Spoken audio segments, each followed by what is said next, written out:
खबर शामिल करते हैं तांदलेवाला से, जहां सहाफ़ी सफदर नज़ीर शाकर पर पुलिस एहलकार ने तशद्दुद किया और उस हवाले से सफदर नज़ीर शाकर साहब ने प्रेस कॉन्फ्रेंस करते हुए कहा। मैं रात को एक लड़ाई के सिलसिले में गया था थाना खुर, जहाँ पे थाने को ताला लगा हुआ था, बंद था। मैंने दरवाज़ा जो है खटखटाया, संतरी आया, वो मुझे लेके वायरलेस ऑपरेटर के कमरे में गया। उसने वायरलेस ऑपरेटर को कहा कि आप कॉल करें मोबाइल को कि मोबाइल गाड़ी किधर है। वो वाक़या पर मौजूद पहुँचे तो उधर जो है ना उसने कॉल की ड्राइवर को। ड्राइवर ने मुझे ही मुलज़िम समझ के कहा कि इसे अरेस्ट करके हवालात में डाल दें।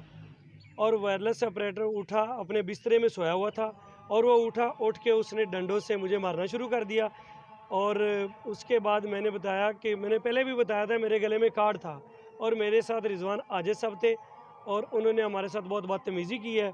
और मैं चाहता हूँ CPO साहब उसका फौरी नोटिस लें और उनके जो खिलाफ़ कानूनी कार्रवाई करें।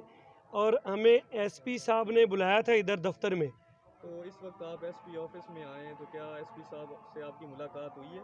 नहीं, हमें SP साहब ने कॉल ज़रूर की है और आप इधर पहुँचे। हम इधर आए हैं और SP साहब हमें नहीं मिले, वो दफ्तर में मौजूद नहीं थे।